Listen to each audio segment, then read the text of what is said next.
Hey everyone, it's Sleepy Reader in the backyard of my in-laws, killing time, so I thought I would talk about 4 of the indie books that I read this week. And I started out really excited to read a bunch of indie books, but I didn't end up liking most of these enough to keep them on my pull list. Only one of them is staying on my pull list. For starters, there's Helheim, which I was really excited about, but it's the first issue I really enjoyed, but I was really looking forward to learning more about this world, and I didn't feel like I learned anything more with issue 2. And in fact, the whole, or almost all the issue was a battle scene, or a series of fights with the bad guys. I don't even know what they are. Some kind of raiding force. I don't know if they're zombies or cannibals or something else. I have the vague sense that there's 2 witches battling, and is he called Helheim? I don't think so. The zombie Viking, whose name originally was, I've lost it, Rickard. So the Franken-Rickard, the Franken-Viking. This is a cool cover, actually, and the art has lots of cool touches. I love the way Colette Jolie does the Viking faces and the like. But she kind of falls down, in my opinion, on the action. So there's long fight scenes, but each individual picture doesn't connect well to the next. And in a lot of pictures, I can't tell. I guess he's really kicking butt in the battle, but I can't tell where everybody is and how it's all handled and everything. And it seems like that would be really important to a story like this, particularly when not much else happens in the issue but the fighting. They really don't give us a whole lot more information. Rickard, the Franken-Rickard, apparently can talk. He apparently can think somewhat, but he seems to just be single-minded, I guess. I don't know. I just find myself guessing too much for a second issue. And it costs $4. Also, you just get it. I guess I'm getting a reputation for talking about coloring a lot or too much. But the coloring's nice, taken on its own. But page after page of kind of the same tones. The pale sky, the pale skin. So I feel like I have to drop this. I can always pick it up, but I've taken it off my pull list. I've also taken East of West off of my pull list. And this is a bigger disappointment. I really wanted to like this. I kind of enjoyed the first issue, but with reservations. Because it had cool ideas and beautiful imagery, but not much to sink my teeth into character-wise. And here we do have a deepening of the bad guys, I guess, if we have any good guys. And we have a world that's apparently on the verge of destruction, and all the political leaders of all the nations are working with the 4 horsemen of the apocalypse, or the 3 horsemen of the apocalypse that are at work to bring about the end of the world. What is there about this world that I should feel bad about it ending, or even feel good about it ending? It's just about destruction without anything else. And I would enjoy a good story of destruction if I was made to care about things. But I don't think I want to invest my precious time and my semi-precious money into waiting to find out if they're going to make me care after 2 issues. I think I'm out of here. You can always, everything in comics these days, you can always go back and read it later.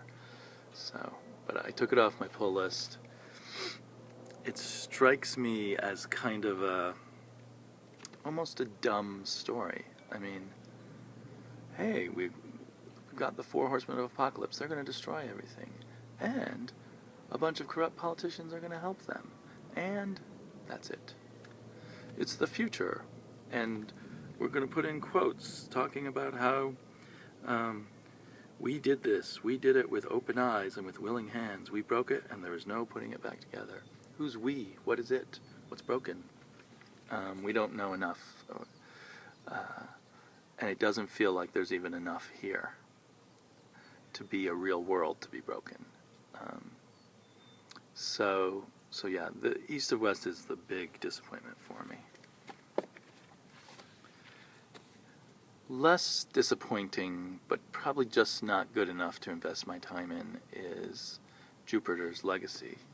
It's got art by Frank Quietly, which can be quite cool, quite compelling, marred quite a bit by some very dark coloring that just kind of makes it hard to actually enjoy Quietly's art on many of the pages, or to fully get a sense of it, a feel of it. It's like it's weighed down by this murk of color.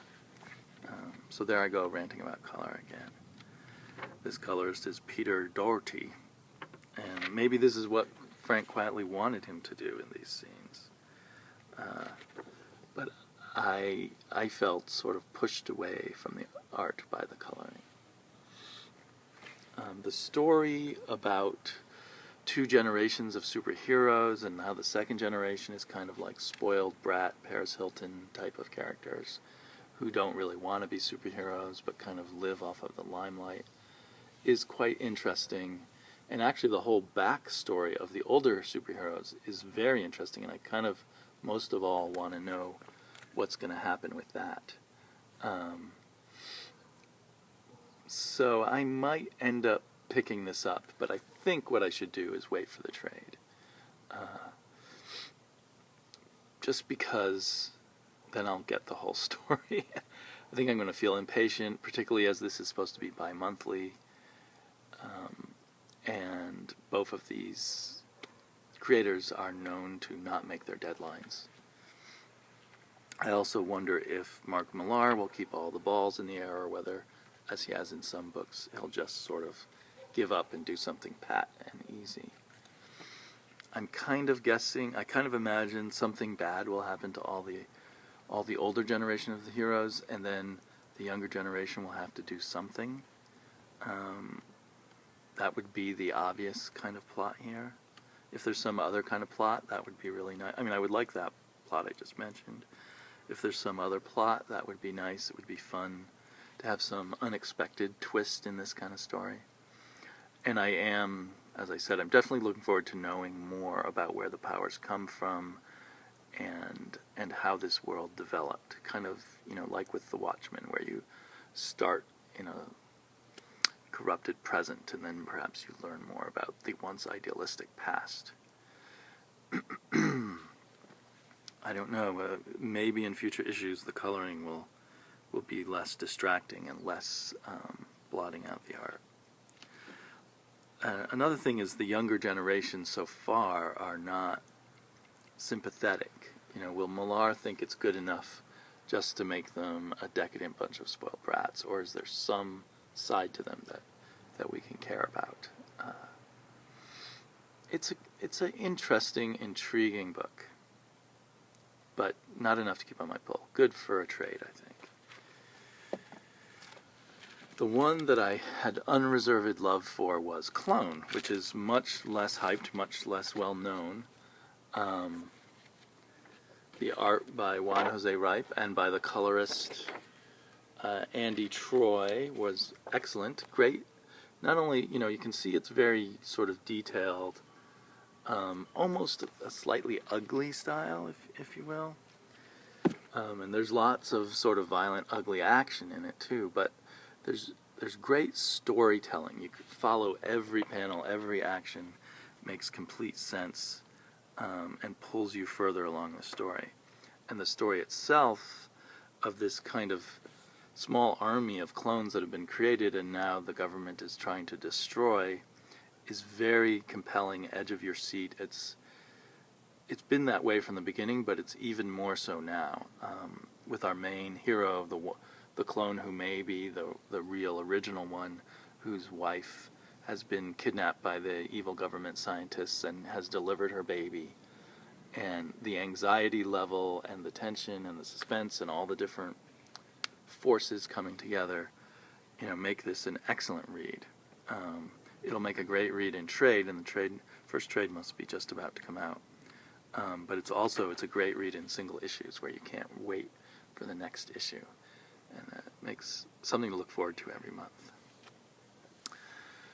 So that's, in the end, I'm getting less independent books for the moment. I'll hopefully find more independent books I like. I just added some more DC books to my pull list. I had been cutting some DC books, but I'm adding Batgirl and Supergirl, and I forgot what other one. And I'm really looking forward to reading the DC books and one Marvel book that I picked up this week. I read the indie ones first, so I hope to have time tonight to read some more. And I will talk to you guys some more. Bye-bye.